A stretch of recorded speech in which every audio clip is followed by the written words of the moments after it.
দিবু ভাই, আমি আপনাকে দিয়ে শুরু করতে চাই। সেটা হচ্ছে, আপনি জানেন যে রাষ্ট্রপতি শাহাবুদ্দিন আহমেদ পদত্যাগ করেছেন গতকাল, এবং তার পদত্যাগের পরে এবং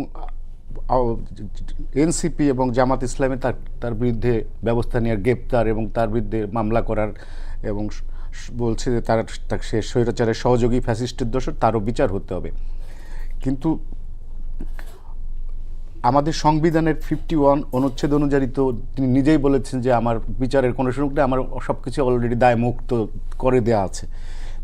এরকম অবস্থায় তাদের এই দাবি, এবং যেহেতু সে সরকার গঠন করেছে, উনি দাবি করেছেন যে উনি তত্ত্বাবধায়ক ইন্টারিম সরকারটা উনি গঠন করেছেন, আমার কাছে তার কাছে শপথ পড়েছে উপদেষ্টারা, উনি সংসদ কল করেছেন, নতুন সংসদ, সব মিলে উনি মনে করছে দেশটাকে উনি গণতন্ত্রের ধারায় ফিরিয়ে এনেছেন। তো সেই ক্ষেত্রে উনাকে আমরা কতটুকু দায়ী করতে পারি? তার বিচারের যে, মানে বিরোধী দল যে তাকে বিচারের দাবি করছে, সেটা কতখানি যৌক্তিক থাকতে হবে বলে আপনি মনে করেন? বিচারের দাবি আসলে করেছে শুধুমাত্র এনসিপি। আর জামাত ইসলামের আমির বলেছেন যে জাতির ঘাট থেকে একটা স্বৈরশাসনের বোঝা নামলো, এরকম জামাত কিছু বলেনি, বলেছে। এখন সংবিধানের যে বিধান, সেই বিধান হচ্ছে রাষ্ট্রপতি থাকা অবস্থায়, যখন রাষ্ট্রপতি তার দায়িত্বে থাকবে না, তখন তিনি একজন বেসামরিক ব্যক্তি। সেই ব্যক্তি হিসেবে তার বিরুদ্ধে সুনির্দিষ্ট অভিযোগ আনার ক্ষেত্রে কোনো বাধ্যবাধকতা নেই, যে কোনো আনা যেতে পারে। এখন মানে কোন কোন বিষয়ে পুরনো কিছু ইস্যু আছে, তিনি দুদকে থাকা অবস্থায় কী করেছেন, অথবা দুটি ব্যাংকের, এস আলমের দুটি ব্যাংকের তিনি আইন উপদেষ্টা ছিলেন, সেই হিসাবে কি করেছেন, সেই হিসাবে যদি সুনির্দিষ্ট অভিযোগে কেউ দুদক কিন্তু আজকে তার বিরুদ্ধে তদন্তের নির্দেশ দিয়েছে, এবং বিএফআইইউ যে ইন্টেলিজেন্ট ফিনান্সিয়াল ইউনিট, তারাও একটা তো অনেক গড়মিল পেয়েছে, অনেক টাকার। হ্যাঁ, সেই আমি বললাম যে সেইগুলি, কিন্তু রাষ্ট্রপতির দায়িত্বে থাকা অবস্থায় মানে সেরকম কোনো সংবিধান লঙ্ঘন তিনি করতেন যদি তিনি সংবিধানের বাইরে, যেমন হাসিনার সময় যদি বিএনপির কথা বলতো আর বিএনপির সময় যদি হাসিনার কথা বলতো, তাহলে এটা রাষ্ট্রদ্রোহিতা হতো। সেক্ষেত্রে অভিশংস নানা, তার বিরুদ্ধে স্টেপ নেওয়া, সেটা যেত। কিন্তু আমরা দেখলাম যে উনি হাসিনার সময় হাসিনার কথা বলেছেন, বিএনপির সময় বিএনপির কথা বলেছেন। অর্থাৎ সাংবিধানিক প্রতিষ্ঠানে এখন রাষ্ট্রপতিকে যেই ক্ষমতা দেওয়া হয়েছে, তাতে শুধুমাত্র তিনি সরকারের লিখে দেওয়া স্পিচটা পড়বেন, বা তিনি কোনো ফাইলে স্বাক্ষর করবেন। যদি ওনার কাছে কোনো সমস্যা মনে হয়, এখানে ঝামেলা আছে, তিনি ফেরত পাঠাতে পারেন, কিন্তু আবারও যখন পাঠাবে তখন তিনি স্বাক্ষর করবেন। এছাড়া তো এই অবস্থায় তো অন্তত এই পদে থাকা অবস্থায় ওনার বিরুদ্ধে পদের কোনো ধারা লঙ্ঘন করেছেন, ধারা উপধারা লঙ্ঘন করেছেন, এমন কিন্তু অভিযোগ নেই। কিন্তু অভিযোগ থাকতে পারে তার আগের, কিন্তু তখন ক্ষেত্রে এখন প্রশ্ন আসবে, এখন যদি কোনো মামলা করা হয়, যে তাহলে আগে যখন নাকি ছিলেন তিনি দায়িত্বে, যেগুলি তিনি করেছেন, ওই সময় কেন কেউ মামলাটা করলো না? অবশ্য তখন বলা যায় যে সে হাসিনা রেজিমের যেহেতু পার্ট ছিলেন, সুতরাং সেই সুযোগ ছিল না যে কেউ দুদক তদন্ত করবে অথবা কোনো নাগরিক তার বিরুদ্ধে মামলা করবে। তো এখন যেহেতু উনি প্রাইভেট সিটিজেন, এখন মানে রাষ্ট্রপতির দায়িত্বের আগের কোনো বিষয়বস্তু যদি থাকে, তার আয় ব্যয়, তার এটা হতে পারে, এটা কোনো সমস্যা নেই। আপনারা রাষ্ট্রপতি শাহাবুদ্দিন সদ্যবিদায়ী, আপনারা তার বিচার চাইছেন, তার বিরুদ্ধে আপনাদের অভিযোগের শেষ নেই কেন? আপনার যখন ইন্টারিম হলো, আপনাদের দলের কিন্তু দুজন উপদেষ্টা ছিলেন, তারা ওনার কাছে শপথ পড়েছেন। এরপরে উনি সাংবিধানিক ধারাবাহিকতায় দেশ চালিয়েছে, উনি নতুন সরকারের শপথ পড়িয়েছে এবং সংসদ কল করেছে। উনি নিজে দাবি করেছেন উনি গণতন্ত্রের ধারাবাহিকতা রক্ষা করেছেন। উনি ফ্যাসিস্টের সময় নিয়োগপ্রাপ্ত হলেও উনি, তার ক্লেম যে উনি এই যে গণতন্ত্র বাংলাদেশে ফিরছে, এটার পেছনে তার অনেক ভূমিকা আছে। তো যার এত বড় ভূমিকা আছে, তাকে কেন আপনারা গ্রেপ্তার দাবি করছেন? প্রশ্নের উত্তরটা খুব সহজ। তিনি কি এটা স্বেচ্ছায় করেছেন, নাকি গণঅভ্যুত্থান তাকে এটা করতে বাধ্য করেছে? উত্তর সহজ, একদম জাস্ট ওয়ান ওয়ার্ড অ্যান্সার এখানে। ফলে দেখেন, আপনি ইন্টেনশনকে কোশ্চেন করবেন। আমি আবার আরেকটু ঘুরে প্রশ্নটা করতে পারি। আর আমি যদি আপনাকে জিজ্ঞেস করি, গণঅভ্যুত্থান যদি সংগঠিত না হতো, তাহলে কি এই কাজগুলো সংগঠিত হতো? মানে আপনার কি মনে হয় তার দ্বারা হতো? আরেকটু ভিন্নভাবে যদি আমি আপনাকে প্রশ্ন করি, ধরেন গণঅভ্যুত্থান 5 তারিখের আগ দিন পর্যন্ত সারা বাংলাদেশ অলমোস্ট মানে 1600-1500 লোকের লাশের সাক্ষী হয়েছে তো। আমরা এখানে যারা আছি আমরা সবাই তো এই সাক্ষী, এটা প্রত্যক্ষ সাক্ষী। আচ্ছা, এই সাক্ষী বা এই লাশগুলো, এই রক্তগুলো, এই আহত, এত ক্রাইসিস, এটা তিনি সচক্ষে দেখেছেন তো? দেখেন নাই? হ্যাঁ, দেখছে তো অবশ্যই। তিনি তো কোনো উদ্যোগ গ্রহণ করেন নাই। সমাধানের উদ্যোগ তো তার টেবিলে ছিল। এবার আরেকটু ডিফারেন্ট অ্যাসপেক্টে বলি। ধরেন বাংলাদেশে বিরোধী মত দমন, বাংলাদেশে গণতন্ত্র হত্যা, বাংলাদেশে ভোটাধিকার নষ্ট, নস্যাৎ করা, রাতের ভোট, নিশিরাতের ভোট, দামি নির্বাচন, সবচেয়ে গুরুত্বপূর্ণ আরেকটা ব্যাপার বলি আপনাকে, যেখানে সংবিধান বিরোধী দলীয় নেতার একটা ডিফারেন্ট মর্যাদা ক্ল্যারিফাই করেছে। সেখানে আমরা বিরোধী দলের একজন সম্মানিত নেত্রী, যিনি কিনা বাংলাদেশে 4 বারের প্রধানমন্ত্রী ছিলেন, আমরা তাকে একটা নির্দিষ্ট মানে লিটারালি তাকে হোম অ্যারেস্ট হতে দেখছি। এগুলো তো রাষ্ট্রপতি দেখছেন না। আপনি আমি যদি দেখে থাকি, রাষ্ট্রপতি তো আরও কাছ থেকে দেখছেন না, তিনি দেখেন নাই। অবশ্য তিনি ঘুমেও থাকতে পারেন। তো উনি এত কিছু দেখে সেই সময় কিছু করলেন না, তার মানে এটার সহজ উত্তর হচ্ছে গণ অভ্যুত্থান তাকে এটা করতে বাধ্য করেছে। এটা আপনার আমাদের অর্জন। ফলে তিনি যে কথাটা বলেছেন তার এখানে কোনো অর্জন নাই। He is a very hypocrite man. এবং তার লজ্জা হওয়া উচিত। তিনি যে কথাগুলো পরবর্তী সময়ে যেই কথাগুলো তিনি মিডিয়ায় বলেছেন, এটা তার লজ্জা হচ্ছে। আমি জানি না তিনি দেখছেন কিনা, আমরা তো তার অনেক ছোট। তার লজ্জা হওয়া উচিত যে তিনি আবার এই ক্লেমগুলো করেছেন। এই ক্লেমগুলো বেগম খালেদা জিয়ার নির্যাতনে আসছে। যেই অর্জন, এই অর্জনগুলো সেই বিএনপির নেতা যাকে রাজপথ থেকে গুম করা হয়েছে তার হাতে আসছে। জামাত শিবিরের যে নেতাকর্মীদেরকে গুলি করে রাস্তায় পাখির মতন মেরে ফেলা হয়েছে তাদের অর্জন আসছে।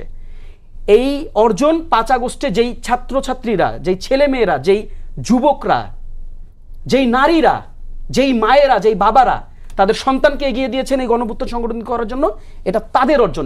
এই অর্জন তিনি নিজের ক্লেম করে তিনি গণঅভ্যুত্থানের সাথে আরেকটা প্রতারণা, গণঅভ্যুত্থানের সাথে তিনি আরেকটা অপমানজনক তিনি কাজ করেছেন। ফলে এখন এই কথার জন্য তার বিচার হওয়া উচিত, কারণ তিনি একজন অন্ধত্ববরণকারী লোক ছিলেন। বাংলাদেশের রাষ্ট্রপতি অবশ্য পাওয়ার চেক অ্যান্ড ব্যালেন্স যেহেতু নাই, ফলে রাষ্ট্রপতির ভূমিকাটা কিঞ্চিত এরকমই থাকে বাংলাদেশে সবসময় আমরা দেখেছি।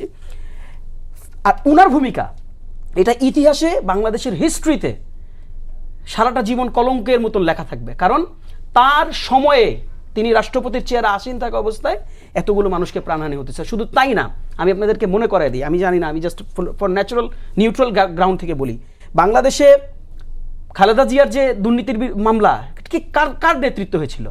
উনি তখন দুদকে ছিলেন। ভাই, this are very black and white, you can not deny. আপনি ডিনাই করতে পারবেন, আপনার সাংবিধানিক ধারাবাহিকতার গল্প বলতে পারবেন আমাদেরকে, কিন্তু আপনারা ভুলে গেলেও আমি তো বিএনপি করি না, আমরা এগুলো বলতে চাই না। ফলে দেখেন এখানে তিনি যে তার এই কথার উত্তরটা হচ্ছে সহজ। ফলে তিনি এই কোনো কাজই স্বেচ্ছায় করেন এই, বাংলাদেশের জনগণ তার নাকে খত দেওয়ায় হচ্ছে এই কাজগুলো করাইছে। এখন তিনি যদি মানে রিয়েলিটিকে অস্বীকার করেন, তাহলে আমি যে মুজিবের ভাষায় বলতে চাই যে রিয়েলিটিটা মাইনা নাও।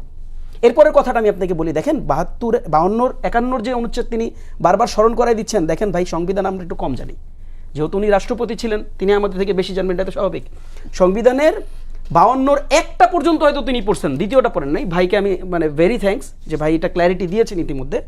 দ্বিতীয় মানে আপনি 51(2) যদি আপনি পড়েন, 51(2) কিন্তু খুবই স্পষ্ট শব্দ, সেখানে বলেছে রাষ্ট্রপতির কার্যভারকালে, হ্যাঁ, যখন দায়িত্ব ছিলেন তার উপর কোনো ধরনের ফৌজদারি আইন কার্যকর হবে না। সিআরপিসি সেখানে অ্যাবসেন্স, সেখানে থাকবে, নীরব থাকবে। কিন্তু আপনি তো এখন আর রাষ্ট্রপতি না। আমরা হুসাইন মোহাম্মদ এরশাদকে আমরা শাস্তি পাইতে দেখছি। ফলে দেখেন, দিজ আর ভেগ আর্গুমেন্টস। আমরা খুবই ছোট মানুষ, তারপর আমাদেরকে এভাবে করে বলতে হয়, কারণ তিনি এই কথাগুলো বলে আমাদেরকে বলার সুযোগ করে দিচ্ছেন। আমরা বলতে চাইতেছিলাম না, হয়তো সুযোগ করে দিচ্ছেন। ফলে দেখেন তার এই এবং তার সকল দুর্নীতির হচ্ছে, আমি গভর্নমেন্টকে মানে স্বাচ্ছন্দ্য চিত্তে আমি ধন্যবাদ জানাইতে চাই যে দুর্নীতি দমন কমিশন ইতিমধ্যে তার ব্যাপারে অভিযোগ গঠনের ব্যাপারে তারা উদ্যোগী হয়েছেন। আর একটা দাবি, এই দাবিটা নতুন না, আমি আপনাকে স্মরণ করাই দিই। 5 আগস্টের just after day of 5th August আমরা ওই দিন থেকে কিন্তু আমরা এই দাবিগুলো করছি। এবং আপনি যে প্রশ্নটা করেছেন ওটার উত্তরটা দিয়ে শেষ করি। সেটা হচ্ছে যে আমরা কেন শপথ গ্রহণ করলাম। দেখেন এই শপথের আমি একটু সময় নিই, আমাদের সাথে নতুন যোগ হয়েছেন সাখাওয়াত হোসেন শান্ত, উনি G9 এর সাধারণ সম্পাদক। আমরা ওনাকে স্বাগত জানাচ্ছি আমাদের টক শোতে। ধন্যবাদ শান্ত ভাই। আর দেখেন ওই প্রেক্ষাপটটা আমি কিন্তু বলা জরুরি, সেটা হচ্ছে যে এটা ভুলে গেলে চলবে না যে ওই তৎকালীন প্ল্যাটফর্মটার একক সিদ্ধান্ত গ্রহণের মালিক বা কর্তা ব্যক্তি কখনোই ছাত্র সংগঠন, তৎকালীন বৈষম্যবিরোধী ছাত্র সংগঠন ছিল না। এবং সেনাবাহিনীর দপ্তরে সবার আগে পলিটিক্যাল পার্টিরা গিয়েছে, তারা ইন্টারনালি বসেছে, তারা ডিসিশন মেক করেছে। এবং ওই দিনের পর থেকে আমাদের সব সময়ের একটাই দাবি ছিল যে আমরা এই রাষ্ট্রপতি কোনো ধরনের কনস্টিটিউশনাল ধারাবাহিকতার গল্প দিয়েও আমরা এই রাষ্ট্রপতির কন্টিনিউশনটা আর চাই না। ফলে দেখেন এখন কি হয়েছে, আপনি দেখেন আজকে এসে এই যে আজকে যে রাষ্ট্রপতি গতকালকে যে পদত্যাগ করলো, এখন সাংবিধানিক শূন্যতা তৈরি হয় নাই? এই শূন্যতার কথাই তো তিনি বলছেন, হয় নাই ভাই। দেখেন এগুলা ব্ল্যাক এন্ড হোয়াইট, ওই যে যেটা বলছি যে অসুস্থতার কথাবার্তা বলা, তো এই নিউজগুলো তো আপনারাই করেছেন। না, ইলেকশনের আগে যদি ওনাকে পদত্যাগ করানো হতো তখন তো আমরা তো পরে দাবি করেছি, আপনারা তো আগেও করেছেন। আগে তো করেছি, আগে তো ভাই মানেনি, আমরা তো সবই খারাপ দাবি করি। আমরা তো আগে, আমাদের তো আগে তো মানেনি নাই, পরেরটাও তো মানেন নাই। আমরা তো ইলেকশনের পর দাবি করেছি। মানে শেষ কথাটা বলি, দেখেন সাংবিধানিক জটিলতা আসলে এটা জটিলতা না, এটা হচ্ছে মিটস অন ইউ। সকল পলিটিক্যাল পার্টি বাংলাদেশে এখন গণতান্ত্রিক একটা ধারাবাহিকতার মধ্যে আছে, কাজেই সকলে মিলে যে সিদ্ধান্তটা গ্রহণ করবে ওটাই সংবিধান, কারণ দে রিপ্রেজেন্টস দি পিপল, এর বাইরে আর কিছু নাই। আমি বারবার বলেছি সংবিধানের ব্ল্যাক এন্ড হোয়াইট একটা পেপারের মতন, আমরা সর্বোচ্চ সম্মান দিয়েই বলি, বিকজ এটা আপনার আমার অভিমত, অভিব্যক্তি, এটা পলিটিক্যাল পার্টির অভিব্যক্তি, তারা সংসদে এটা ডিসাইড করেন। ফলে দ্যাটস ইট, এটাই, আর কিছু না। শান্ত, আমি আপনার কাছে একটু আসি, সেটা হচ্ছে যে রাষ্ট্রপতির কিন্তু আরো 2 বছর মেয়াদ ছিল এবং উনি যে অসুস্থ হুট করে হয়েছেন এটা আমরা জানি যে উনি আগে থেকে অসুস্থ, উনি লন্ডনে গিয়েছিলেন চিকিৎসার জন্য। এই হুট করে তার এখন মনে হলো কেন যে তাকে রিজাইন করতে হবে? কোনো পেছনের কি কোনো কারণ আছে? জি, আপনাকে ধন্যবাদ জানাচ্ছি এবং আমার 2 সম্মানিত সহ আলোচক, প্রিয় মানুষ এবং যারা শুনছেন সবার জন্য শুভেচ্ছা রইল। অসুস্থতা তো ক্রনিক ডিজিজ একটা, এই বয়সে সবারই থাকে, অনেকেরই থাকে। তার মধ্যে সেটা আবার অ্যাকিউট এক্সাজারেশন বলি আমরা, যে হঠাৎ করে ক্রনিকটা আবার অ্যাকিউট হয়ে যায়, এরকম বেড়ে যেতে পারে। সুতরাং এটা উনি জানেন, আর ওনার চিকিৎসক জানে, আর আল্লাহ জানেন যে আসলেই ওনার বেড়েছে কিনা। কিন্তু এটাও সত্য যে এই সময় উনি লন্ডনে গিয়ে শেখ হাসিনার সঙ্গে ফোনে কথা বলেছিলেন, এইরকম একটা আলোচনা সংবাদ মাধ্যমে আসলো, একজন সাংবাদিক ভার্চুয়াল মিডিয়ায় লেখার পরে এটা ব্যাপকভাবে আলোড়ন সৃষ্টি করলো এবং এটা নিয়ে সমালোচনা হতে থাকলো। এটাতে একটা মেন্টাল স্ট্রেসও তৈরি করে, ফলে এই মেন্টাল স্ট্রেসও তো তার অসুস্থতাটাকে বাড়িয়ে দিতে পারে। অথবা তিনি ফিল করেছেন যে এই অবস্থায় তার এটাকে আর এই সমালোচনাটা দীর্ঘায়িত হতে দেয়া উচিত হবে না, কিংবা সরকারের তরফ থেকেও আগে জুলাই গণঅভ্যুত্থান পরবর্তী সময়ে সাংবিধানিক ধারাবাহিকতা রক্ষা, সাংবিধানিক সংকট যাতে আরও ঘনীভূত না হয়, সেখান থেকে কিছুটা হলো রেহাই পাবার জন্য ওনাকে বিশেষ পরিস্থিতিতে মেনে নিতে হয়েছিল। এবং এই মেনে নেওয়ার মধ্যে এই সময়টুকুতে অন্তত তিনি গণঅভ্যুত্থানের পক্ষের শক্তির কারো ইচ্ছার বিরুদ্ধে, কোনো শক্তির বিরুদ্ধে গাদ্দারিটা করেন নাই। গাদ্দারি শব্দটাই বললাম, গাদ্দারিটা করেন নাই, যেটা আগে তিনি করতেন রাষ্ট্রপতি হওয়ার আগে কিংবা হওয়ার পরেও তার অনেক বক্তৃতায় গাদ্দারি মনোভাব ছিল। এই সময়টাই করেন নাই। ফলে এই সময়টুকুর জন্য বাংলাদেশের সাংবিধানিক ধারাবাহিকতা রক্ষা করে দেশকে এগিয়ে নেওয়ার জন্য এবং আরও নতুন সংকট তৈরি হওয়ার হাত থেকে রক্ষা করতে সহায়তার জন্য তাকে আমরা ধন্যবাদ জানাই।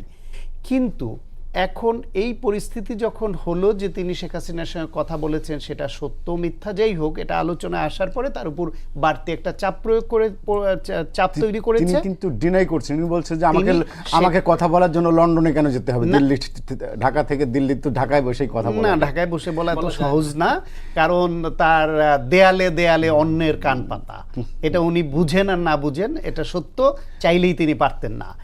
আর সেই জন্যই আমি বলেছি এটা তার মানে কি এর ভিতরে কোনো কনস্পিরেসি থিওরি আছে? থাকতে পারে। এটা সত্য বা মিথ্যা সেটা জানি না, সত্য মিথ্যা যাই হোক, যেহেতু এমন একটা আলোচনা উঠেছে, এটা তার জন্য বাড়তি চাপ তৈরি করেছে। পাশাপাশি তার প্রতি সরকার বা বিভিন্ন রাজনৈতিক শক্তি যারা তাকে এত কিছুর পরও মেনে নিয়েছিল গণঅভ্যুত্থান পরবর্তী সময়ে, তাদের আস্থার সংকটটাকে বাড়িয়েছে। ফলে এই 2-4 মিলে তাকে সময় চলে যাওয়া ছাড়া উপায় ছিল না। এখন সেটা অসুস্থতা বাড়ার জন্য হোক বা না বাড়ার জন্যই হোক। এইবার আসেন যে তার বিচার বা বিভিন্ন বিষয় নিয়ে যে প্রশ্ন তোলা হয়েছে এবং সেইখানে সাংবিধানিক একটা দোহাই তিনি সামনে এনেছেন। আজকে কিছু সংবিধান বিশেষজ্ঞ বা আইনজীবীর ব্যাখ্যা বিভিন্ন সংবাদ মাধ্যমে পড়ছিলাম এবং তারা মত দিয়েছেন যে 51 1, 2, 3 সংবিধানের যেই ধারা রাষ্ট্রপতিকে রক্ষা কবচ হিসেবে কাজ করে, এটা শুধুমাত্র রাষ্ট্রপতি পদে থাকাকালীন, মানে চেয়ার যখন যখন তিনি হোল্ড করবেন, হ্যাঁ। এইখান থেকে চলে আসার পরে তার বিরুদ্ধে যে কোনো ফৌজদারি বা যে কোনো আইনানুগ ব্যবস্থা তিনি অপরাধ করলে নেওয়া যাবে। এখন তার এখানে পর্ব তো 3টা। একটা পর্ব হচ্ছে তিনি রাষ্ট্রপতি হওয়ার আগে একজন অখ্যাত দুদকের এক উকিল, এক চুপ্পু, শাহাবুদ্দিন নামটা তখন আমরা জানতাম না, কিন্তু আমরা চুপ্পু নামেই জানতাম। একজন চুপ্পু আছে, ঠাট্টা মশকরা করতাম যখন খালেদা জিয়ার বিরুদ্ধে ওই বিভিন্ন বিষয়ে মন গড়া অভিযোগ নিয়ে দাঁড়াতেন। উনি তখন কমিশনার ছিলেন দুদকের। সেই অবস্থায় তার বিরুদ্ধে দুর্নীতির অভিযোগ ছিল, আওয়ামী লীগ সরকারের সময় তার বিরুদ্ধে দুর্নীতির অভিযোগ ছিল। সেই লোকটি শেখ হাসিনার মন জয় করা কি এত সহজ? তাহলে তিনি শেখ হাসিনার মন পেলেন কি করে? নিশ্চয়ই এমন কিছু করেছিলেন, এমন কোনো অনৈতিক পথ তিনি অবলম্বন করেছেন যা দ্বারা শেখ হাসিনার মন জয় করেছেন। শুধুমাত্র শেখ হাসিনার মন জয় করে রাষ্ট্রপতি হবার জন্য কি কি করতে হয়েছে, ওইটার উদ্ঘাটন হলেই আমার ধারণা তাকে বিচারের আওতায় আনা কেউ ঠেকাতে পারবে না।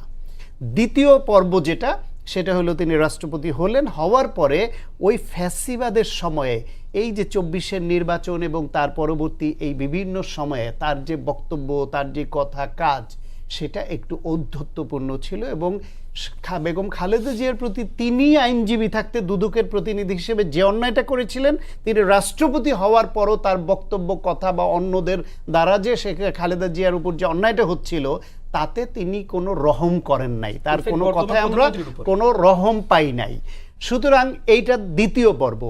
তৃতীয় পর্ব হচ্ছে তিনি রাষ্ট্রপতি হওয়ার পর এই জুলাই গণ অভ্যুত্থান পরবর্তী সময়ে একদিকে আমাদের গণঅভ্যুত্থানের পক্ষের শক্তির সঙ্গে তিনি ম্যাচ করে গিয়ে সাংবিধানিক ধারাবাহিকতা রক্ষায় সহযোগিতা করেছে, এটা আমাদের জন্য যেমন ভালো, এর মাধ্যমে তার নিয়োগদাতা যাদের মাধ্যমে অন্যায় প্রক্রিয়ায় অন্যায়ভাবে মন জয় করে তিনি নিয়োগ পেয়েছেন, তাদের সঙ্গে তিনি অবিশ্বাসী আচরণ করেছেন। ফলে তিনি আপাদমস্তক একজন অবিশ্বাসী মানুষ। He is not a trustworthy person. তাই আমরা বলছি যে জুলাই গণঅভ্যুত্থান পরবর্তী সময়ে তিনি রাষ্ট্রের সাংবিধানিক ধারাবাহিকতা রক্ষায় সহযোগিতা করেছেন, কিন্তু শেখ হাসিনা একজন অখ্যাত চুপ্পুকে যেভাবে রাষ্ট্রপতি বানিয়েছিল, শেখ হাসিনা এবং আওয়ামী লীগের সঙ্গে তিনি অবিশ্বাসী আচরণ তো নিঃসন্দেহে করেছেন। ফলে তিনি মানুষ হিসেবে কোনোভাবেই কোনো কোয়ালিটিতে গ্রহণযোগ্য মানুষ হতে পারেন না। তিনি খুবই ফ্লেক্সিবল, সময়ের সঙ্গে তাল মিলিয়ে নিজের স্বার্থ সিদ্ধি করার মানুষ, এটা তিনি পদে পদে প্রমাণ করেছেন। সুতরাং তিনি রাষ্ট্রপতি হওয়ার আগে যদি কোনো অপরাধ করে থাকেন, এমনকি রাষ্ট্রপতি থাকা অবস্থায়ও রাষ্ট্রীয় গুরুত্বপূর্ণ কোনো বিষয়ে রাষ্ট্রবিরোধী কোনো তৎপরতায় লিপ্ত থাকেন, অবশ্যই সেগুলো তদন্ত সাপেক্ষে বিচারের আওতায় আনতে হবে। দীপু ভাই, সেটা হচ্ছে যে এই রাষ্ট্রপতি মানব জমিনের সম্পাদককে বলেছিলেন যে শেখ হাসিনা পদত্যাগ করেননি, এটা নিয়ে খুব একটা বিতর্ক হয়েছিল তত্ত্বাবধায়ক সময়। তারপরে ওনার সঙ্গে গত মে মাসে উনি যখন লন্ডনে গেলেন, টেলিস্টারে দেখলাম যে তার সঙ্গে ফোনালাপ হয়েছিল, এই বিষয়টা সরকার জানতে পেরেছে। তো এই সব কিছু মিলে আপনার কাছে কি কোনো কনস্পিরেসি মনে হয় রাষ্ট্রপতি করছিলেন, যে কারণে সরকার তাকে খুব দ্রুত রিমুভ করলো? আচ্ছা, আমরা আরেকভাবে চিন্তা করতে পারি, কোনো কিছুরই তো আমাদের কাছে তথ্য প্রমাণ নাই। আর মানব জমিনের সাথে আসলে এটা সাক্ষাৎকার না, এটা হলো ব্যক্তিগত আলাপচারিতা, সেটাকে উনি মানব জমিন এটা রিপোর্ট করেছে। তো সেটা উনি বলছেন যে উনি তো চলে গেলেন, পদত্যাগপত্র তো আমাকে দিয়ে গেলেন না। হ্যাঁ, তো হয়তো সেটাই ঘটছে, সেটা ব্যক্তিগত আলাপচারিতায় যেটা হয় সেটা উনি সেই এরপর থেকে বোধহয় উনি আর ব্যক্তিগতভাবে আর কাউকে ডাকেননি এই গল্পগুজব করার জন্য। যাই হোক, এখন দুইটা বিষয়, একটা হলো যে প্রশ্নটা কি ছিল? প্রশ্নটা ছিল যে এর ভিতরে কোনো রকম ষড়যন্ত্র আপনি খুঁজে পান কিনা? ষড়যন্ত্র পাই কিনা, যেহেতু তথ্য প্রমাণ নাই। এখানে বিএনপি শুরু থেকে একটা জিনিস এস্টাবলিশ করার চেষ্টা করছে, সেটা হচ্ছে যে রাষ্ট্রপতি এটা ব্যক্তি না, এটা প্রতিষ্ঠান। হ্যাঁ, প্রতিষ্ঠান হিসাবে মানে এখন এই কাঠামোতে আমরা রাষ্ট্রপতি, যেমন ধরেন মির্জা ফখরুল ইসলাম আলমগীর যদি রাষ্ট্রপতি হন, বিএনপির সময় ব্যাপক মানে ভুল হচ্ছে সরকারের, উনি কি বিবেকের তাড়নে উনি স্টেটমেন্ট দিতে পারবেন, বক্তব্য দিতে পারবেন? পারবেন না। যদি ওইরকম যদি রাষ্ট্র সংস্কার ওনারা যেটা বলেন, রাষ্ট্রপতির যদি একটা ইন্ডিভিজুয়াল থাকে, ক্ষমতা থাকে, পাওয়া থাকে, তাহলে তছনছ করে দিতে পারে সরকারকে। আমাদের এখানেও পারে, সেটা একদম এক্সট্রিম পর্যায়ে যদি একটা গণঅভ্যুত্থান বা সামরিক অভ্যুত্থান হয়, এরকম একটা ক্রাইসিস যেটা হইল সেটা। এখানে এখন যদি বিএনপির কথা ধরি আমরা, উনি ব্যক্তি না, প্রতিষ্ঠান। সেই প্রতিষ্ঠানগতভাবে যেটা শান্ত ভাই বলছেন, প্রতিষ্ঠানগতভাবে কী কী করছে, তখন তো তিনি আর মানুষই না, ব্যক্তি না, শুধু প্রতিষ্ঠান ওয়ার্ক করতেছে। মানে প্রধানমন্ত্রীর পক্ষে একটা, আজকে তো একজন খুব ভালো, আমার এটা ভালো লাগছে যে আসলে এই রাষ্ট্রপতি পদ, এই বঙ্গভবন, এই পুরো কাঠামোটা আসলে দরকার আছে কিনা, মানে এখন এই কাঠামোর মধ্যে দরকারই নেই। বরং আমার মনে হয় যে প্রধানমন্ত্রী এখন ওই তার মানে বাসভবন এবং অফিস এটা বঙ্গভবনে নিয়ে এই পদটাই বিলুপ্ত করে দিলে কোনো প্রেসিডেন্সিয়ালও দরকার নেই, মানে এই পদটারই দরকার নেই। বরং আমরা যেমন দেখি যে রাষ্ট্রপতি নাই, এটা তো যেমন নেপালে তো আমরা তো সরকার দেখি, কিন্তু নেপালে কিন্তু আরেকটা জিনিস আছে, রাজা আছে কিন্তু। তো ওখানেও কিন্তু গণঅভ্যুত্থান হয়েছে, রাজা কিন্তু বিবেকের তাড়নায় কিন্তু কোনো স্টেটমেন্ট দেননি, কারণ ওই যে রাজার মধ্যেই পড়ে না। এখন প্রেসিডেন্ট ওইটা বলতে পারে যখন আদালতে উঠবে যে ভাই আমার এতে কোথায়, আমার এই ধারা উপধারায় আমি কোথাও দেখতেছি না যে আমি একটা গণঅভ্যুত্থানের পক্ষে আমি স্টেটমেন্ট দিতে পারি, বা গণহত্যা হচ্ছে আমি হাসিনাকে হুঁশিয়ার করে দিতে পারি, হয় না। কিন্তু ওটা রিভোল্ট করলে তখন আবার রাষ্ট্রদ্রোহিতার মামলা হয়। তেমন এই গভর্নমেন্টের আমলেও যদি কোনো অনিয়মে ক্ষুব্ধ হয়ে রাষ্ট্রপতি বলে, ওটা কিন্তু সরাসরি রাষ্ট্রদ্রোহিতা হবে। আমরা একটু এদিক সেদিক দেখেছিলাম বদরুদ্দোজা চৌধুরীর সে কবর জিয়ারত শেখ মুজিবুর রহমান, সেটা কিন্তু ওই হিসাবেই ধরায় তাকে চলে যেতে হয়েছে। ফলে আমরা দেখছি তো যে এই কাঠামোতে রাষ্ট্রপতি একটু এদিক সেদিক করলেই কিন্তু তার খবর হয়ে যায়। তো সেই কারণে আমরা যদি এই স্বাভাবিকভাবে দেখি যে ধরেন এখন 5ই আগস্ট পরবর্তী একটা বিএনপি সরকার, এই সরকার কেন শেখ হাসিনার দায়টাকে মাথায় রাখবে, কিন্তু আবার এমন একটা অবস্থা করবে না যে এই চুপ্পু তুমি কিন্তু হাসিনার লোক, আমরা একটু অপেক্ষা করতেছিলাম ক্ষমতায় আসার জন্য, এখন ক্ষমতায় আসছি, তুমি বেরো, নতুবা আমরা কিন্তু কালকে কর্মসূচি ডাকলাম, আমরা মব তৈরি করব। সেটা না করে আমরা যদি দেখি যে একটা সময় গ্যাপ গেল শান্তিপূর্ণভাবে সেটা ক্ষমতা হস্তান্তর। এবং আজকে ধন্যবাদ স্পিকার কেন ধন্যবাদ দিচ্ছেন, বলছে ফ্যাসিস্ট আমলে নির্বাচিত হলেও তিনি এই পরবর্তী কার্যক্রমকে সমর্থন করছে, এটা খুব সিগনিফিকেন্ট। তার মানে ওই যে ওইটাই যে রাষ্ট্রপতি চুপ্পু আর ইয়ে না, এখন তিনি মানুষ, কিন্তু যতক্ষণ তিনি রাষ্ট্রপতি ছিলেন তখন ওইটা প্রতিষ্ঠান। আমার ধারণা ওই বিবেচনাটাই বিএনপি নিয়েছে, এটার পক্ষে হয়তো যুক্তি থাকতে পারে। কিন্তু আমি বললাম যে এখন রাষ্ট্রপতি থাকা অবস্থায় রাষ্ট্রপতির কোনো সংবিধানের কোনো ধারা উপধারা তিনি লঙ্ঘন করছে কিনা সেটা স্বাধীন মালিক আছে না, অন্যান্য সংবিধান বিশেষজ্ঞ আছে, তারা পর্যালোচনা করতে পারে, বিএনপিও তারও আইনজীবীরা আছে, তারা করতে পারে। কিন্তু তার পূর্ববর্তী যেই সমস্তগুলি আমরাও জানি সেইগুলো নিয়ে তদন্ত হইতে পারে, এতে তো সমস্যা নেই।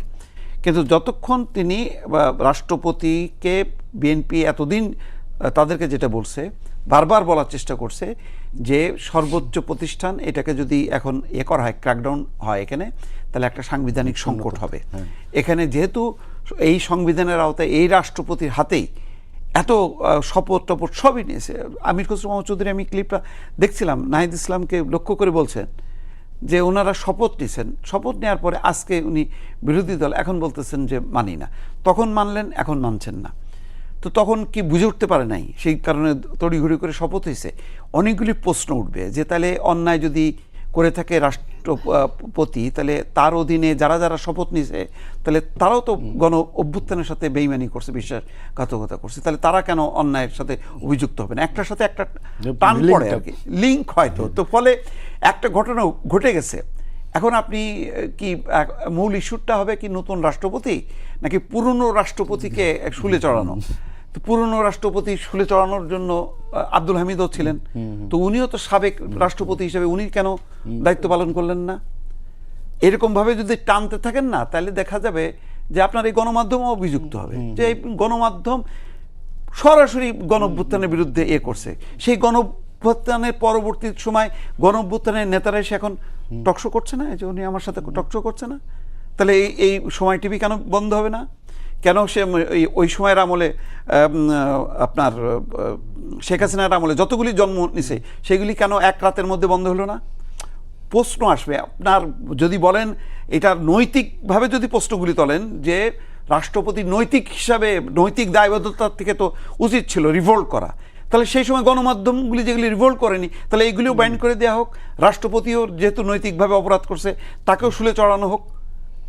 আপনি আচ্ছা, কোন দিকে যাবেন? কান টানলে মাথা আসবে অনেক আচ্ছা সমস্যা। তাহসিন রিয়াজ, সেটা হচ্ছে যে আপনারা তো তার বিচার চাইছেন এবং মনে বলছেন যে উনি দায়িত্বের যখন ছিলেন তার বাইরেও উনি অনেক ধরনের কর্মকাণ্ডের সাথে জড়িত ছিলেন, যেগুলোর বিরুদ্ধে ওনার বিরুদ্ধে ফৌজদারি মামলা দায়ের করা যায়।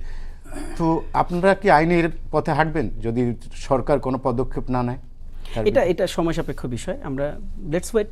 এখন তো আমরা দেখছি উদ্যোগী সরকার, এটা তো সময় দিতে হবে, দেখতে হবে, বুঝতে হবে, এটার প্রপার আন্ডারস্ট্যান্ডিংটা আগে নিতে হবে। ফলে এখানে অনেকগুলো অ্যাসপেক্ট আছে, আর আমরা আইনি পদক্ষেপে যাব কি না এটা তো ম্যাটার অফ মানে একটা collective decision. So we will discuss over the issue. এই যে দীপু ভাই যে কথাটা বললেন, আমি ওটার উত্তরগুলো দিচ্ছি, আমি অলমোস্ট সবগুলো নোট নিয়েছি, আমি ভাইকে যথেষ্ট শ্রদ্ধা করি। বাট দেখেন এটা আসলে এই ফ্রেমটা আমার কাছে মনে হয় না সঠিক, যে ধরেন সময় টিভি বন্ধ করার ফ্রেমটা। এখন ব্যক্তি যখন অপরাধ করে তাহলে আপনি প্রধানমন্ত্রী কার্যালয় তো বন্ধ করে দেওয়া উচিত ছিল, সেখানে তো একজন নতুন প্রধানমন্ত্রী বসছে। ফলে এই যে ম্যাটেরিয়ালিস্টিক থিংসগুলো এটা তো ম্যাটার করে না, ম্যাটার করে হচ্ছে এই ম্যাটেরিয়ালিস্টিক থিংগুলো, স্ট্রাকচারাল থিংগুলো কার দ্বারা পরিচালিত হচ্ছে। এটা ওই গানের মতন, এই উদাহরণটা ইজ ভেরি কমন। মানুষগুলো, হ্যাঁ মানুষ, মানে ধরেন অস্ত্র, সেটা সন্ত্রাসীর হাতে থাকলে একরকম মানে বেআইনি, সেটা আইন কর্মকর্তাদের হাতে থাকলে আইনি। ফলে এটা একটা স্ট্রাকচারাল ম্যাটার আর কি। ওই স্ট্রাকচারটা কার দ্বারা পরিচালিত হচ্ছে, ওই ইনস্টিটিউশনটা কার দ্বারা পরিচালিত হচ্ছে, অর্গানাইজেশন বা অর্গানটা কার দ্বারা পরিচালিত হচ্ছে। ফলে দেখেন রাষ্ট্রপতির পদত্যাগ চাওয়া আর রাষ্ট্রপতি ভবন বন্ধ করে দেওয়া, তালাবদ্ধ করে দেওয়া, this two are not same, এবং এটা কখনো সেম হবেও না। ফলে রাষ্ট্রপতি একটা তৎকালীন রাষ্ট্রপতি, এখন যিনি সাবেক, তার যে ভূমিকায় সায়ন্ত ভাই ইতিমধ্যে একদম 3টা খণ্ডিত আলাদা আলাদা অংশে তিনি ব্যাখ্যা করেছেন। সো এই বক্তব্যের বাইরে আমার আসলে নতুন কোনো বক্তব্য নাই। তাকে যে কোনো অ্যাসপেক্টে আপনি করতে পারেন, মানে আপনি আপনি আইনের আনতে পারেন। আর আমি যে জিনিসটাকে মোটেও আমি এই জিনিসটাকে মানে রাইট লেন্স মনে করি না রাষ্ট্রপতিকে দেখার, সেটার 5 আগস্টের পর তিনি একজন ফেরেশতাতুল্য মানুষ হয়ে গেছেন। মানে এটা কি দেখেন, এটা হইলো যে মানে ওই মানে ব্যাপারটা কেমন, ব্যাপারটা হচ্ছে যে আপনার তো আর কোনো কিছু করার নাই তখন। ফলে 5 আগস্টের পরে একজন রাষ্ট্রপতি তিনি কী বা করতে পারতেন, মানে ব্যাপারটা এরকম না যে তিনি আসলে অনেক নামাজ কালাম পড়ে তাহাজ্জুদ পড়ে তওবা তাহলিল করে তারপর তিনি বলছেন যে আমি আলহামদুলিল্লাহ গণঅভ্যুত্থানকে সহযোগিতা করলাম, সমর্থন। It's not that, it's about what, যে এর বাহিরে তার আসলে কোনো কিছু করার সুযোগই ছিল না। তো তাহলে তাকে নিয়ে আপনাদের মাথা ব্যথা কেন? না, এগেইন রং থিং। দেখেন তাহলে তাকে নিয়ে মাথা ব্যথাটা থাকবে না কেন? দুই জিনিস ভাই, একটা হচ্ছে তার কন্টিনিউশন, সেটা হচ্ছে যে ধরেন এখন রাষ্ট্রপতি একটা কমপ্লিট একটা বেফাস জিনিস, তখন যেটা ফ্যাক্ট হচ্ছে যে তখন ডিসিশন মেক কে করতেছে, 5 আগস্টের পরে ডিসিশন মেকিং করতেছে পলিটিক্যাল পার্টিগুলো। এবং সায়ন্ত ভাই এই কথাটাও বলছেন, আমি এগেইন ইকো করি, সেটা হচ্ছে যে তিনি পলিটিক্যাল পার্টিগুলোর ইন্টারিমটা একটা reflection of the all political parties. আপনি যতই ডিনাই করেন, এখন নতুন রাজনীতির যতই গল্প বলেন, আমরা অর্থমন্ত্রী মির্জা ফখরুল ইসলাম সাহেবের সাথে আমরা লম্বা সময় আড্ডা দিতে দেখছি, তার বন্ধু মানুষ। এবং এখানে ক্যাবিনেটে কে কিভাবে গেছে, কার অ্যাসপেক্ট থেকে কিভাবে এটা একটা জায়গায় এসছে, এটা অলমোস্ট নোন টু এভরিওয়ান। ফলে দেখেন ওইখানে এটা আমরা একটা রিফ্লেকশন দেখি, সকল পলিটিক্যাল পার্টির একটা রিফ্লেকশন এখানে আমরা দেখছি, যে ক্যাবিনেটটা তৎকালীন সময় হয়েছে। ফলে রাষ্ট্রপতি তার আর অন্য কোনো প্রসেসে যাওয়ার সুযোগ ছিল না। এখন আপনি আমাকে বলতে পারেন যে তাহলে কি তার সব পূর্বের সব মানে গুনাহ মাফ হয়ে গেছে? ব্যাপারটা এরকম না। ব্যাপারটা হচ্ছে আপনি একটা ফাঁদে পড়ছেন, আপনার এটা এগ্রি করা ছাড়া কোনো উপায় নেই। আপনি এগ্রি করছেন, ইন্টারিম ফাঁদে পড়ছিল। ইন্টারিম না ভাই, রাষ্ট্রপতির কথা বলছি। রাষ্ট্রপতিকে তো জনগণ ফাঁদে ফেলাইলো, তার এই সকল অপকর্মের দায়িত্ব রাষ্ট্রপতি ক্যারি করতেছে না। এখন আমরা কেন আলোচনা করতেছি? বিকজ সে তো ল্যাম্প স্পেন্সার, এটা তো আমরা কেউ অস্বীকার করছি না। ফলে এই আলোচনাটা ভেরি সিম্পল। আমি অন্য জায়গায় অন্য পয়েন্টে কিন্তু একটা কথা বলছি, দীপু ভাই বলছেন যে সাংবিধানিক বাধ্যবাধকতায় তার সে রাষ্ট্রপতি আমাদের দেশে চলে, দেখেন আমি তাকে সরকারের বিরুদ্ধে যাওয়ার কোনো সুযোগ থাকে না। এই যে দেখেন একই কথাটা আপনি বললেন, সেম কথাটা আমি এতক্ষণ এটাই বলছিলাম। ফলে রাষ্ট্রের বাইরে তার কোনো যাওয়ার সুযোগ না। আলোচনাটা কিন্তু 5 আগস্টের পরের গল্পে না। সায়ন্ত ভাইয়ের আলোচনাটা আরেকবার রিকল করেন, উনি কিন্তু কথাটা বলছে ফলে 5 আগস্টের পরের আলোচনায় তো আমরা দেখছি যে সে মানে আমি ওই যেটাই বলছি সে কোঅপারেট না করে যাইতোটা কই, আপনি এই কথাটাই বললেন, উনি এই কথাটাই বললেন। এবার আসেন আরেকটা প্রসঙ্গে আলাপ করি, সেটা কি দেখেন তৎকালীন সময়ে আমরা যে আলোচনাটা বারবার আনি যে কেন এই রাষ্ট্রপতিকে কন্টিনিউ করলেন আপনারা, এটা তো একটা বিরাট আলোচনা না, দায়টা আসে কার ঘাড়ে? দেখেন বিএনপিও কিন্তু ক্ষমতায় আসার পর কন্টিনিউশনটা করালো, ফলে এখন অসুস্থতা হলো কিসের? আপনি প্রশ্নটা বারবার করছেন, কনস্পাইরেসি থিওরিটা আসতেছে। ফলে আমরা এটাকে এইভাবে বলতে পারি, হয়তো রাষ্ট্রপতি বিএনপির সাথে অ্যালাইন করতেছিল না, এন্ড কোনো না কোনো বইতে মানে লেস কোঅপারেশন ছিল, ফলে তাকে অসুস্থ হইতে হয়েছে। রাষ্ট্রপতির পদত্যাগ, প্রধান বিচারপতির পদত্যাগ আমরা এর আগে দেখছি একজনকে পাগল বানায় বিদায় করে দেওয়া হয়েছিল সিনহা সাহেবকে। এবার দেখেন মির্জা ফখরুল ইসলাম সাহেবের খুব চমৎকার একটা ইন্টারভিউ আছে, আপনি এখনও শুনতে পারেন, সেটা হচ্ছে খালেদ মহিউদ্দিনের শোতে। সেখানে তাকে জিজ্ঞেস করা হয়েছিল যে গভর্নমেন্ট ফরমেশনের যে আলাপ আলোচনাগুলো সেটা কিভাবে করা হয়েছে। তিনি স্পষ্ট ভাষায় বলছেন যে আমরা চাইছি যে একটা ইন্টারিম গভর্নমেন্টের ফরমেশনে যাই। ফলে আপনি দেখেন যখন বিপ্লবটা সংগঠিত হয়ে গেল তখন কিন্তু সবাই সবার ব্যানারে চলে গেছে। বিপ্লবের আগ পর্যন্ত সবাই বৈষম্য বিরোধী আন্দোলন ব্যানারে ছিল, কারণ অন্য কারো ব্যানার মেলে ধরারই সুযোগ ছিল না। ফলে আমি এটাকে ওই অ্যাঙ্গেলে দেখি না, এই যে যেটা মির্জা ফখরুল বলছেন যে আমরা এই আন্দোলনের সাথে নাই, ভাই এটা তো একটা পলিটিক্যাল স্টেটমেন্ট, আমি এটাকে এই লেন্সে দেখি, ইনফ্যাক্ট আমরা সবাই। ফলে যারা এটাকে ওই ভিন্ন খাতে নিতে চায় এটাকে আমি সমর্থন করি না। ফলে দেখেন বৈষম্য বিরোধী, সরি আমি সময় নিচ্ছি একটু, বৈষম্য বিরোধী আন্দোলন যখন সফল হয়ে গেল তখন যে যার ব্যানারে চলে গেল। এখন আমি আপনাকে খুব সরল একটা প্রশ্ন করি, যখন যে যার ব্যানারে এবং হাসিনা নাই তখন বাংলাদেশের সবচেয়ে ক্ষমতাধর দলকে? বিএনপি। সিম্পল কল, আপনি উত্তরটা দিচ্ছেন তো। ফলে দেখেন ওই সময় বিএনপির কাছে যখন পরামর্শ চাওয়া হলো, বিএনপি বলল আমরা একটা ইন্টারিমের ফরম্যাটে যাই। আমরা তখন প্রস্তাব করেছিলাম যে জাতীয় সরকার করবেন কিনা, কিন্তু একটু শেষ করে দিই। তখন আপনাদের সংগঠন যখন বৈষম্য বিরোধী, তারা কিন্তু তখন অনেক পাওয়ারফুল ছিল। সো এই যে বিএনপি বড় দল হলো আপনাদের হ্যাঁ দেখেন এটাই হলো, এটাই ফ্রেমটা এটাই যে দেখেন আপনি আমাকে কিভাবে ট্রিট করা হচ্ছে যে আপনি সবচেয়ে পাওয়ারফুল, বলা হচ্ছে কি আপনি সবচেয়ে পাওয়ারফুল, কিন্তু যখন আপনার পাওয়ার এক্সিকিউশনের পয়েন্ট আসতেছে তখন আর আপনার পাওয়ার দেখা যাচ্ছে না। ফলে দেখেন এই ফ্রেমটা ইজ ভেরি মানে রং ফ্রেমিং। আমাদের যদি পাওয়ারই থাকতো তাহলে ওই সময় আমরা চপ্পু সাহেবকে সরাই দিতে পারতাম না, পারলাম না তো। আপনার মনে থাকার কথা আমরা শহীদ মিনারে দাঁড়ায় আমরা প্রথম একদম just after 2 to 3 months letter তখন আমরা সাংবিধানিক সংকট তৈরি হতো। এই যে দেখেন তাহলে আমরা তো পারি নাই, মানে আমার যে পাওয়ার কম এটা তো প্রমাণিত হচ্ছে, প্রমাণিত হচ্ছে ভাই, আমি তো পারতাম তখন। আরেকটা ব্যাপার আমি আপনাকে জাস্ট বলে শেষ করি, একদম শেষ, আমি জাস্ট শেষ করে বলি। দেখেন আরেকটা গুরুত্বপূর্ণ বিষয় যেটা আমাদেরকে মাথায় রাখতে হবে সেটা হচ্ছে যে পরবর্তী সমস্যাগুলোর, পরবর্তী কার্যক্রমগুলোর জন্য আপনি যদি রাষ্ট্রপতির প্রতি থ্যাঙ্কফুল হন তাহলে আপনি ইন আ ওয়ে একটা মানে জড় বস্তুকে আপনি একটা মানে ঐশ্বরিক রূপ দিতে চাইতেছেন, কথাটা খেয়াল করি আমরা। ফলে দেখেন এই ধরনের এই ন্যারেশনগুলো আসলে আমার কাছে মনে হয় না যে খুব একটা সাপোর্টিভ ন্যারেশন হবে, এটা বুমেরাং হবে।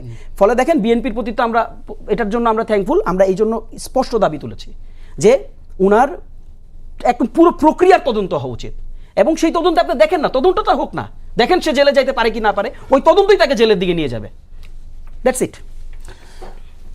শান্ত সাক্ষাৎ সেটা হচ্ছে যে এবি পার্টির সভাপতি ও সাধারণ সম্পাদক বলছেন যে হাসিনাতকে সরাতে লাগছিল আমাদের 36 দিন, রাষ্ট্রপতিকে সরাতে বিএনপির লেগেছে 158 দিন।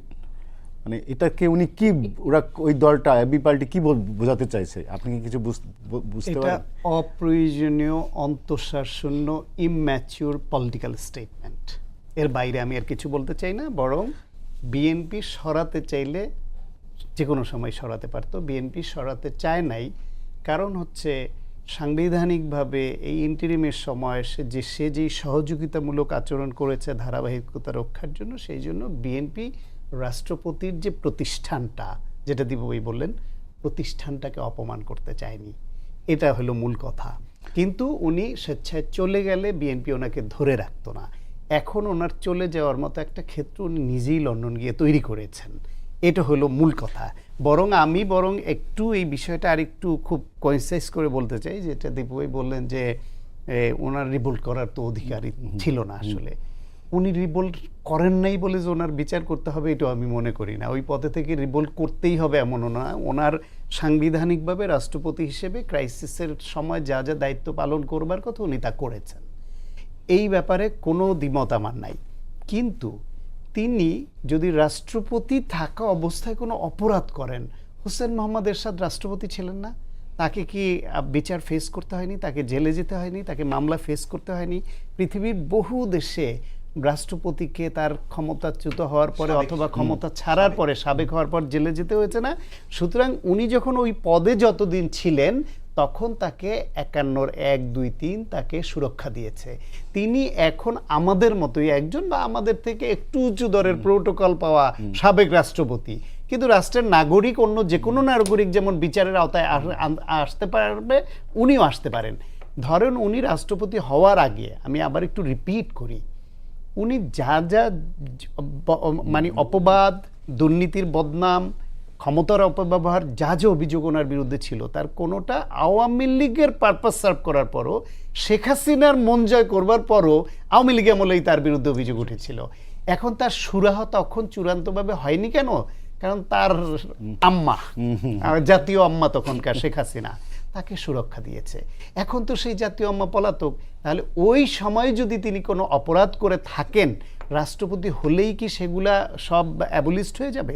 সেটার তদন্ত হচ্ছে। তিনি যদি কোনো টাকা পাচারে যুক্ত থাকেন, তার তদন্ত হবে। তিনি যদি কোনো দুর্নীতি করে থাকেন, অপরাধ করে থাকেন, হবে। তিনি যদি খালেদা জিয়াকে বা বিএনপি নেতাদেরকে, বিশেষ করে বেগম খালেদা জিয়াকে কনভিক্টেড করবার জন্য হাসিনা টুলস হয়ে ব্যবহৃত হয়ে থাকেন, তার জন্য তাকে বিচারের আওতায় আনতে হবে।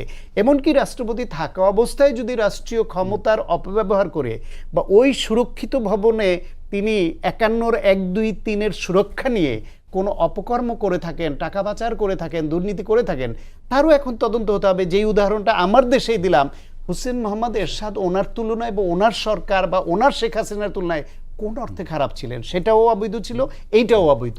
সেও 86 88 নির্বাচনের মাধ্যমে জোর করে ক্ষমতা দখল করেছিল, কিন্তু গণতন্ত্রের আবরণ দিয়েছিল, নির্বাচনের মাধ্যমে এসেছিল। শেখ হাসিনা তাই করেছে। সুতরাং পার্থক্যটা কোথায়? সেই হোসেন মোহাম্মদ এরশাদ যদি বিচারের আওতায় রাষ্ট্রপতি পদ থেকে যাওয়ার পরে যেতে পারে, উনি কেন পারবেন? উনি কোন আইন দ্বারা, বাড়তি আইন দ্বারা সুরক্ষিত? সুতরাং নির্মোহভাবে তদন্ত হওয়া দরকার। তাতে ভবিষ্যতের জন্য একটা মেসেজ তৈরি হবে যে আপনি রাষ্ট্রপতি হওয়া মানে সবকিছুর ঊর্ধ্বে নন। আচ্ছা দীপু ভাই, আমরা একটু নতুন রাষ্ট্রপতি সম্পর্কে কথা বলি। নানা নাম আসছে আমাদের কাছে, কিন্তু রাষ্ট্রপতি তো বিএনপি কয়েকটা টার্মে দেখলাম বিএনপির সব রাষ্ট্রপতি কিন্তু সুখকরভাবে বিদায় নিতে পারেনি। পদটা খুব সেন্সিটিভ। তা আপনার কাছে কি মনে হয় যে বিএনপি কাকে চিন্তা করছে এই পদে, নাকি বাইরে থেকে ইয়াজউদ্দিন স্যারের মতন কাউকে চিন্তা করছে? না, আমার মনে হয় সেই ভুলটা এবার বিএনপি করবে না। এই জন্য দেখলাম যে আজকে মির্জা ফখরুল ইসলাম আলমগীর বলেছেন স্থায়ী কমিটির বৈঠকে সিদ্ধান্ত নেওয়া হবে। ফলে এবারে রাষ্ট্রপতি এই নিয়োগটা খুব গুরুত্বের সঙ্গে বিএনপি নিয়েছে এবং একদম রাজনৈতিকভাবে, দলীয়ভাবে তারা এই সিদ্ধান্তটা নেবে। আমি মনে করি যে এটা সঠিক। এখন এক্সিস্টিং মানে অন্তত 8-10 জন আছে বিএনপির, যারা সত্যিই মানে যোগ্য এবং দক্ষ এবং তারা দলের প্রতি নিবেদিত। মানে অনেক অপশন, মানে দলের ভেতরে বা দলের বাইরেও। যেমন কিছুদিন আগে একজন এক নারীকে, আইরিন খানকে বরং জাতিসংঘে সেখানে না দিয়ে যদি রাষ্ট্রপতি হিসাবে তাকে নিয়ে আসা হতো, এটা একটা ভালো, মানে নারীদের ক্ষমতায়নের ক্ষেত্রে এখন তো সবচেয়ে ঝুঁকিতে তারা, তো সেটার জন্য একটা ভালো একটা রাজনৈতিক জবাব দেওয়া যেত আর কি। তো এটা হলো আমার ব্যক্তিগত পছন্দ। তবে আমি মনে করি যে বিএনপি একেবারে তার দলের বাইরে আর কোনোভাবেই এই সুশীল মুশীল এই সমস্তগুলির ভিতরেই যাওয়া উচিত না। কারণ এই চেহারাটা আমরা গত 18 মাসে এটা এত বেশি তিক্ততা যে এখন আর ওই সুশীল টুশীলের প্রতি সত্যি কথা বলতে কি আমার একেবারে বিশ্বাস উঠে গেছে। রাজনৈতিকভাবে একদম কমিটেড লোকের বাইরে আলতু ফালতু এই সমস্ত কিছু সুশীলগিরি লোকজন টেনে এনে পরিস্থিতি ঘোলাটে করা, নির্বাচন বিলম্বিত করা, শাসনতান্ত্রিক আর একটা সংকটের দিকে ঠেলে দেওয়ার যে প্রবণতা, একে তো মানে 15, 16, 17 বছর এই জাতি ভুগছে, তার মধ্যে আবার 18 মাস এর সাথে যুক্ত হতে যে সর্বনাশটা হয়েছে অর্থনীতিতে, আইন শৃঙ্খলা, সকল ক্ষেত্রে, সেই জায়গার থেকে স্ট্রেট একদম রাজনৈতিকভাবে এটার সিদ্ধান্ত নেওয়া উচিত। এর থেকে কোনোভাবে নড়চড় হওয়া উচিত না। আর যদি এর বাইরেই যাইতে হয় তাহলে আইরিন খানের মতন এরকম কোনো নারীকে এনে প্রেসিডেন্ট করা উচিত। এটা আমার ব্যক্তিগত অভিলাষ। রাষ্ট্রপতি দেশের 1 নম্বর সিটিজেন এবং 1 নম্বর উনি ওনার তো একটা দলমতের বাইরে একটা পরিচয় থাকা উচিত বলে সবাই মনে করে, আমরা মনে করি। একবার দলীয় নেতাদের কিংবা কর্মীদেরকে যদি এই পদে বসানো হয়, সেক্ষেত্রে তার যে গ্রহণযোগ্যতাটা সেটা কতখানি করে থাকবে, কি মনে হয় এটা আপনাদের? তো দেখেন এখন আর এই আলোচনাটা আসলে মানে যেটা ঘটতেছে রীতিমতন। আপনি দেখেন এই বুয়েটের ভিসি নিয়োগের ক্ষেত্রে কেমন হয়েছে, যে একজন ভদ্রলোক, তার কোনো ডিন হওয়ারও মানে তার অভিজ্ঞতা নেই, বরং তাকে ভিসি হইতে আমরা দেখছি। আর বিভিন্ন প্রতিষ্ঠানগুলোতে যেভাবে করে মানে যেটার বিপরীতে খোদ বেগম খালেদা জিয়ার মানে শক্ত উচ্চারণ ছিল, আমরা রিজভি ভাইয়ের স্টেটমেন্ট পাই ওই সময়গুলোতে, যে এই নিরপেক্ষ প্রতিষ্ঠানগুলো, স্পেশালি যেগুলো স্বাধীন কমিশন, এই কমিশনগুলোতে আপনি একেবারে দলীয় পদধারী লোকজনদেরকে না বসিয়ে বরং এক্সপার্টিসদেরকে আপনি নিয়ে আসা, ফলে ওইটাকে আপনি তো আগেই আসলে এটাকে ডিফারেন্ট একটা অ্যাঙ্গেলে নিয়ে গেছেন। তার মানে আপনারাও এটা নিয়ে খুব আমি বেশি একটু বলি, চিন্তিত না। সেটার ব্যাপারে তো আপনি জাস্টিফিকেশনও দিচ্ছেন যে আমি যেহেতু 2/3 মেজরিটি পাইছি, ফলে আমি আপনার লোক বসাবো নাকি, ফলে তো আমি আমার লোক বসাবো। এই যুক্তির বাইরে, এই যুক্তির তো আসলে কোনো ব্যাখ্যা হয় না।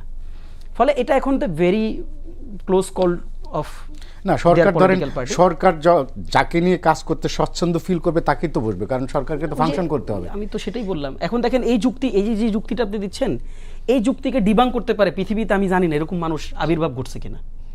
আপনি কি দিয়ে যুক্তিকে ডিবাং করবেন? যে আমি তাকে নিয়ে কাজ করতে স্বাচ্ছন্দ্য বোধ করি, ফলে আমার তো এক্সিকিউটিভ টাস্ক করতে হবে। কিন্তু এর বাইরেও না আসলে অনেক প্রসঙ্গ থাকে, যে প্রসঙ্গগুলো এই যুক্তির ভেতরে ঢুকবে না আসলে। আচ্ছা, যে প্রশ্নটা করছেন সেটার উত্তরটা সহজ করে দিই। সেটা হচ্ছে যে হোয়াট দে ক্যান ডু, সেটা হচ্ছে যে তারা যেহেতু একটা বাংলাদেশে এখন একটা পলিটিক্যাল সিনারিও তৈরি হয়েছে, নতুন ডেমোক্রেটিক সিনারিও তৈরি হয়েছে। রাষ্ট্রপতি বাংলাদেশের মানে যত যাই বলি, এটা একটা সাংবিধানিক মানে গুরুত্ব আছে। তার কতটুকু পাওয়ার এক্সারসাইজ সে করতে পারে সেটা নিয়ে বড় বিতর্ক আছে। আমরা এই বিতর্কটা লম্বা সময় করছি, চেক অ্যান্ড ব্যালেন্সের কথা আমরা বলছি। ফলে যেটা হইতে পারে, পলিটিক্যাল পার্টিগুলোর সাথে তারা চাইলে উদারতা দেখায় পরামর্শ করতে পারে, আর তারা তাদের স্থায়ী কমিটিতে সিদ্ধান্ত নিয়ে যে কোনো একজনকে রাষ্ট্রপতি বসাই দিতে পারে। ফলে এটার ব্যাপারে আমার কাছে মনে হয় না যে মানে so much bothering. What we can suggest সেটা হচ্ছে যে আপনারা চিন্তা ভাবনা করে যেটা ভালো ফিল করেন ডু। শান্ত, আপনার প্রত্যাশা কি? ওটা কেমন রাষ্ট্রপতি আপনি দেখতে চান? আমার কাছে মনে হয় চুপ্পুর মতো আরেকজন, মানে কতগুলা জায়গায় বিশ্বস্ত আচরণ পরীক্ষিত হতে হবে। তিনি বাংলাদেশপন্থী, দেশের প্রতি দরদ আছে, দেশের মানুষের প্রতি কমিটমেন্ট আছে, রাজনীতির প্রতি এবং দলের প্রতি দায়বদ্ধতা আছে। কারণ শেষ বিচারে গিয়ে দল এবং রাজনীতির সঙ্গে বিশ্বাসঘাতকতা করার নজির এই দেশে আছে। আপনি দেখেন জিল্লুর রহমান খুব নরম, খুব সাধারণ চলাফেরার মানুষ ছিলেন, শেখ হাসিনার সঙ্গে কোনোদিন বিশ্বাসঘাতকতা করেননি। আব্দুল হামিদ, তিনিও কিন্তু রাজনীতিবিদ বলেই ওই পজিশন নিতে পেরেছেন। আব্দুর রহমান বিশ্বাস, তার আগের অনেক বিতর্ক আছে আমরা জানি, কিন্তু কতগুলো আর্মি কু হয়েছিল, সেনা কু হয়েছিল, কিভাবে তিনি ঠেকিয়ে গণতন্ত্র অব্যাহত রেখেছিলেন। 1/11 আগে যদি এরকম কোনো এইরকম পোর খাওয়া দলীয় কোনো রাজনীতিবিদ রাষ্ট্রপতি পদে থাকতেন, তাহলে ওই 1/11 এরকম না হলেও হতে পারতো। মানে পারতেন তিনি এমনই বলছি না, কিন্তু অথচ চেষ্টাটা দৃশ্যমান হতো। এমনকি এই যে চুপ্পু না হয়ে এখানে যদি আওয়ামী লীগ আব্দুল হামিদ কিংবা জিল্লুর রহমান টাইপের কোনো তার দলীয় রাজনীতিবিদকে বসাতেন, তাহলে এই যে আওয়ামী লীগের ভাষায় মির্জাফরই যেটা করেছে চুপ্পু সাহেব, সেটা হয়তো নাও করতে পারতো। তিনি পদত্যাগ করতে পারতেন, যে তার দল, তার আদর্শ, যারা তার কোনো যোগ্যতা না থাকলেও যিনি তাকে বসালেন, ওই আনুগত্যটা দেখাতে পারতেন। না পালায় যেতে পারতেন, সেটাও পারতেন। ওনার তো জীবন নাশের একটাই ছিল তখন। রাজনীতিবিদরা এই জন্যই বলছি কম্প্রোমাইজ করে কম। আমলারা, এরকম সুবিধাবাদীরা, তারা কম্প্রোমাইজ করে। কারণ আমলারা বিভিন্ন সরকারের সময় তাল মিলিয়ে চলে তারা সব দিকে তাল মিলানোর একটা অভ্যাস ইনবিল্ট হয়ে যায়। ফলে এরা বিশেষ পরিস্থিতিতে আমলারা ঘুরে যাওয়ার প্রবণতাটা বেশি থাকে। এক্সেপশন নিশ্চয়ই আছে, সবাইকে বলছি না, কেউ হার্ট হতে পারে না আবার, কিন্তু ইন জেনারেল। কিন্তু আমরা তো একটা আমলার নাম শুনছি যে তাকেও বিএনপি পছন্দের তালিকায় রাখছে।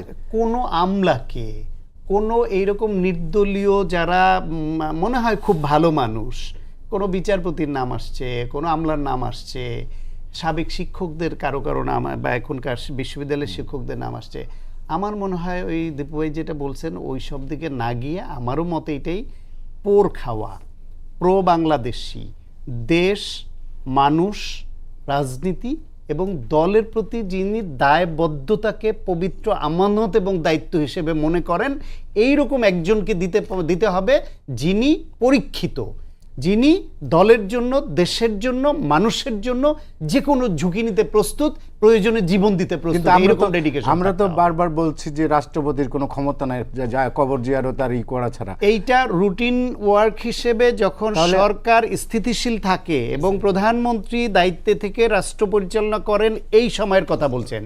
কিন্তু যখন ক্রাইসিস তৈরি হয়, সরকার পড়ে যায়, অথবা সরকার পদত্যাগ করে, অথবা নিয়মতান্ত্রিকভাবে নির্বাচনকালীন দায়িত্ব হস্তান্তর হয়, ওই বিশেষ বিশেষ সময় রাষ্ট্রপতির দায়িত্ব অত্যন্ত গুরুত্বপূর্ণ এবং কি পার্সন রাষ্ট্রের।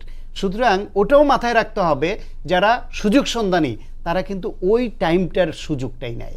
সেটা মাথায় রেখে আমার আবারও রিপিট করি, দল, দেশ, মানুষ, রাজনীতি এর প্রতি কমিটমেন্ট, দায়বদ্ধতা একদম ইমানি দায়িত্ব মনে করে এই পরীক্ষায় যারা উত্তীর্ণ এমনদের বাইরে দিলে বিএনপি আবারও ভুল করবে। কিন্তু এই যে আপনি বলছেন যে আমরা বলছি যে তার তো কোনো ক্ষমতা নাই, তাহলে চুপ্পু কি করতে পারতো? সে চুপ্পু, আপনি বলছেন চুপ্পু গাদ্দারি করছে আওয়ামী লীগের সাথে, কি করতে পারতো চুপ্পু? চুপ্পু শেখ হাসিনা অন্যায়ভাবে তারে বসাইছে, অবৈধ কাজে সহযোগিতা করার জন্য নিচ্ছে, তারপরও শেখ হাসিনার তৈরি চুপ্পু শেখ হাসিনার জন্য প্রয়োজনে মরতে পারতো, প্রয়োজনে ওই যে বললো আর একটা হেলিকপ্টার ডেকে পালাইতে পারতো, তাতে অন্তত আনুগত্য, প্রভুর প্রতি আনুগত্য গুরুত্বপূর্ণ, সেটুকুও দেখাতে ব্যর্থ হয়েছে এই লোক। আর কি, অন্যায়ভাবেই হোক, সে তার প্রভু, যে তাকে লালন পালন করে যে কোনো অন্যায় সার্ভিসের জন্য একটা পদ দিয়েছে, সেই প্রভুর প্রতি আনুগত্য দেখানোর জন্য যে বুকের ভেতরের যে সাহসটা, ওইটাই তো নাই। এটাই আমলা, এটাই এই সব শ্রেণীর লোক। কিন্তু সে তো মুক্তিযোদ্ধা ছিল, যুদ্ধ করছে, তার ভিতরে সাহসের কমতি কেন থাকবে? মুক্তিযুদ্ধের সময় সাহস এক জিনিস, পরবর্তীতে বাস্তবতায় এসে অনেক মুক্তিযোদ্ধা তো রাজাকার হয়ে গেছে। যিনি একবার রাজাকার, তিনি আর মুক্তিযোদ্ধা হওয়ার সুযোগ জীবনও পাবেন না। কিন্তু মুক্তিযোদ্ধা চাইলে রাজাকার হতে পারে, তার প্রমাণ আছে, সেটা হয়েছে। তিনিও তো ওই শেখ হাসিনার অনৈতিক কাজের সহযোগী হয়ে তিনি তো স্বাধীন বাংলাদেশের রাজাকার হিসেবে নিজেকে উপস্থাপন করেছিলেন। ওকে, আমাদের হাতে আর সময় নেই। সায়ন্ত, তাহসিন রিয়াজ এবং দুবু ভাই, আপনার তিনজনকে ধন্যবাদ।